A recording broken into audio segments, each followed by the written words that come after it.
Sir, वैश्विक Covid महामारी को देखते हुए मैं सदन में एक स्टेटमेंट देना चाहता हूँ। कोविड महामारी आज तक दुनिया के स्वास्थ्य और आजीविका को प्रभावित कर रही है। पिछले 3 वर्षों में वायरस की निरंतर बदलती प्रकृति ने वैश्विक स्वास्थ्य के लिए एक खतरा पैदा कर दिया है, जिसने लगभग हर देश को प्रभावित किया है।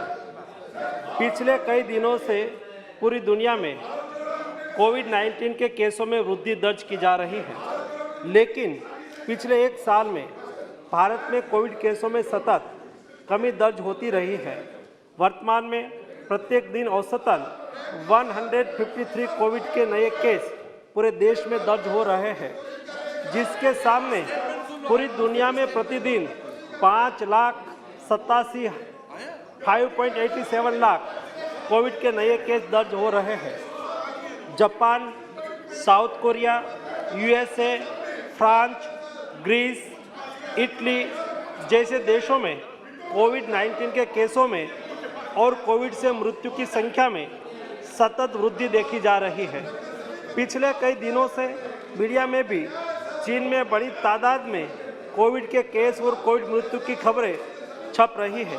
माननीय प्रधानमंत्री जी के नेतृत्व में स्वास्थ्य एवं परिवार कल्याण मंत्रालय ने proactive, pre-emptive, all of government and all of society approach के साथ शुरू से ही कोविड-19 महामारी का मैनेजमेंट किया है और इनके बहुत अच्छे परिणाम भी हमें मिला है।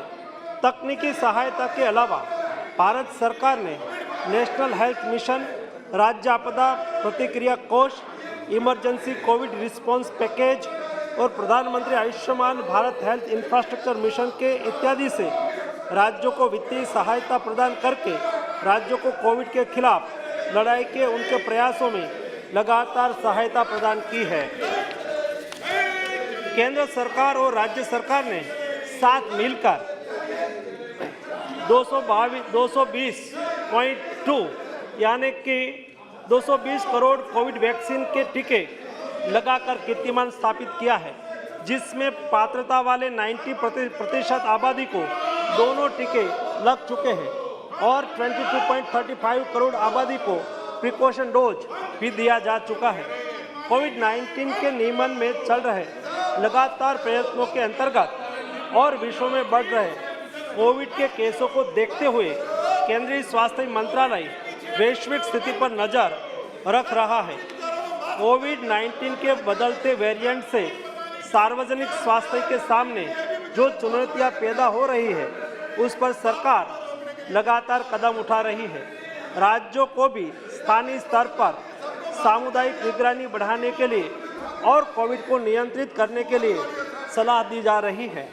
राज्यों को जीनोम सीक्वेंसिंग बढ़ाकर सभी पॉजिटिव केसों का जीनोम सीक्वेंसिंग करने की सलाह दी गई है, जिससे अगर देश में कोई नया वेरिएंट आता है तो समय से उनकी पहचान कर सार्वजनिक स्वास्थ्य के लिए कदम उठाया जा सके। आने वाले त्योहार और नए साल को ध्यान में रखते हुए राज्यों को सतर्क रहकर लोगों का मास्क पहनना, हैंड सैनिटाइजर करना, रिस्पायरेटरी हाइजीन का ख्याल रखना और सामाजिक दूरी बनाए रखने की जागरूकता लानी चाहिए। राज्यों को कोविड वैक्सीन की प्रिकॉशन डोज बढ़ाने पर और लोगों को प्रिकॉशन डोज की अहमियत के प्रति जागरूकता लाने के लिए भी कदम उठाना चाहिए। अंतर्राष्ट्रीय हवाई अड्डे पर विदेश से आने वाले हवाई यात्रियों के 2% कोविड RT-PCR रैंडम सैंपलिंग भी आज शुरू कर दी गई है। माननीय प्रधानमंत्री श्री मोदी जी के समर्थ नेतृत्व में भारत पहले से ही अमल में test, track, treat, vaccination, COVID appropriate behaviour का पालन नीति के साथ कोविड मैनेजमेंट कर रहा है, उसे आगे भी चालू रखेंगे। इस वैश्विक महामारी के नियंत्रण के लिए हम संकल्पित हैं और इसके लिए सभी आवश्यक कदम उठाए जा रहे हैं। मैं सदन के सभी साथियों से सरकार के इन प्रयासों में सहयोग चाहता हूं। सभी माननीय सदस्य लोगों के बीच में जागरूकता लाए कि वैश्विक महामारी अभी पूरी तरह से खत्म नहीं हुई है और हमें कोविड वैक्सीन का प्रिकॉशन डोज लगाने के उपरांत सभी को सतर्क रहकर कोविड प्रोटोकॉल का पालन करना चाहिए। हमारा दुश्मन कोविड वायरस समय समय पर अपना स्वरूप बदल रहा है और हमें एक साथ मिलकर दृढ़ संकल्प के साथ उसके खिलाफ अपनी सामूहिक लड़ाई जारी रखने की लगातार ज़रूरत है। जो मैंने स्टेटमेंट दिया उसके पर क्लैरिफिकेशन पूछते हुए हमारे चड्डा जी ने कहा कि जो चाइना में जिस तरह से मीडिया न्यूज़ बन रही है और जिस तरह से वहाँ बीमारी फैल रही है उसको देखते हुए चाइना से जो भी फ्लाइट आती है उसको टेस्टिंग करना चाहिए। माननीय चेयरमैन सर, हम इस विषय पर बहुत जागरूकता से काम कर रहे हैं। नहीं केवल चाइना से हिंदुस्तान में डायरेक्ट फ्लाइट तो आज के दिन में नहीं आती है, लेकिन वाया होके आती है। लेकिन जैसा दुनिया में केस बढ़ने लगा, हमें बेस्ट कोविड मैनेजमेंट का भी एक अनुभव रहा पिछले 2 साल से, और कोविड के लिए क्या क्या प्रिकॉशन लेना चाहिए सारी दुनिया के साथ लगातार मैं एज ए हेल्थ मिनिस्टर बात कर रहा हूँ, WHO से बात कर रहा हूँ, तो उससे पता चलता है कि कौन सी दिशा में आगे बढ़ रहा है कोविड क्राइसिस। उसको देखते हुए जो भी प्रिकॉशन लेने की आवश्यकता है वो लेना हमने ऑलरेडी चालू कर दिया है। आज प्राइमरी स्टेज पर कोई भी यहाँ पेशेंट, यहाँ ट्रैवलर आते हैं, नहीं केवल चाइना, कहाँ से भी आते हो, तो भी हम 2% रैंडम सैम्पलिंग करना चालू ऑलरेडी कर दिया है और आने वाले दिनों में उसको धीरे धीरे आगे बढ़ा के आवश्यकता के अनुसार कंपलसरी करना पड़े तो भी कंपलसरी करेंगे। दोनों चीज़ को हमें देखना है, देश में कोई अननोन वायरस घुस भी ना जाए और ट्रैवलिंग में बाधा भी ना हो। दोनों चीज़ों को देखते हुए हम उस दिशा में काम कर रहे हैं ताकि देश में कोई नया वेरिएंट ना आ जाए। तीसरा, अभी प्रिकॉशन जो हमारे तिरुचि शिवाजी ने कहा कि क्या तैयारी है, ऑक्सीजन है नहीं है, कोई दिक्कत होगी। हमने आज से नहीं, कल तो विषय इसलिए उठा कि मेरी एक जिम्मेदारी बन गई कि सम्मानीय 3 सांसद ने राजस्थान से मुझे पत्र लिखा और उन्होंने मुझे कहा कि राजस्थान में जो यहाँ भारत जोड़ो यात्रा पास हुई और कई लोग ये यात्रा में शामिल हुए, शामिल होने के बाद वो पॉजिटिव पाए गए। सम्मानीय मुख्यमंत्री हिमाचल भी पॉजिटिव पाए गए यात्रा में भाग लेने के बाद। तो मुझे कहा कि उसके लिए प्रिकॉशन लेना चाहिए, आपको उसके लिए कुछ ना कुछ करना चाहिए। तो मेरी ये जिम्मेवारी थी कि मैं राज्य के मुख्यमंत्री को लिखूं और यात्रा जो कर रहे हैं ऐसे उसके कन्वीनर को भी लिखूं कि उसके ऊपर प्रिकॉशन, उसके ऊपर जरा कोविड प्रोटोकॉल का पालन करें। मैं बात में पॉलिटिक्स में नहीं जाना चाहता हूं, लेकिन एज ए हेल्थ मिनिस्टर मेरा दायित्व है कि देश में कोविड ना फैले और उसके लिए मैं जागरूकता से काम करने की कोशिश की। लेकिन खास लोग थे, मैं क्या करूं अध्यक्ष जी, चेयरमैन साहब, खास लोगों के मैंने बोल दिया तो खास लोगों के फेवर में लोग निकल पड़े और नहीं बोलने की भाषा में मुझे और प्रधानमंत्री जी के बारे में भी टिप्पणी कर दी। वो एक बात है, लेकिन जब से कोविड चालू हुआ, फर्स्ट सेकंड वेव और थर्ड वेव, अभी थर्ड सर्ज वेव तो नहीं था, हमने कभी कोविड क्राइसिस पर पॉलिटिक्स नहीं किया था और नहीं हम करना चाहते हैं। आज देश में हर हॉस्पिटल में, जो बड़ी हॉस्पिटल है वहाँ PSA ऑक्सीजन प्लांट लगाया है। मैं रेगुलर मिनिस्ट्री से हर 15 दिन में रिव्यू करता हूँ कि बंद तो नहीं हो गया है ना, चालू है ना, क्योंकि उसको चलाने के लिए भी बहुत बड़ा खर्च होता है और रिक्वायरमेंट हॉस्पिटल की कम होती है, तो अनलेस अनयूज पड़ा रहता है, तो समय पे हम उसका उपयोग कर पाए, इसलिए हमने रेगुलर उसका फॉलोअप भी लिया है।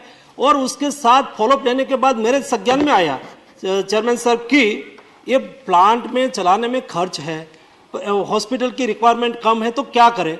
तो मैंने कहा कि आप उसको PPP मोड से किसी को चलाना दे दो ताकि वहां से ऑक्सीजन उसमें से बनने वाला ऑक्सीजन का उपयोग करके दूसरी जगह पे भी वो बेचे और उसको अच्छी तरह से चलाए, ताकि हॉस्पिटल को आवश्यकता हो तब वो बंद ना हो। इसलिए ऑक्सीजन प्लांट भी सारा चालू है।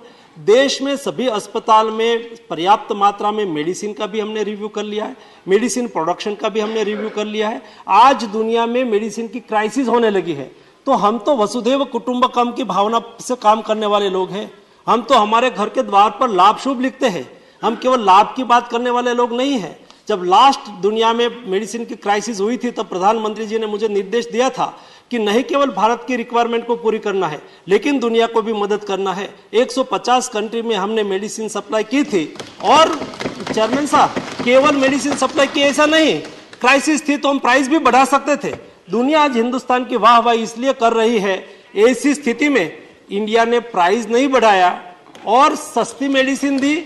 दूसरा, उस वक्त हमने भी कई कंट्री से कई चीजें इंपोर्ट की थी और वो कई बार पुरियस भी पाई गई।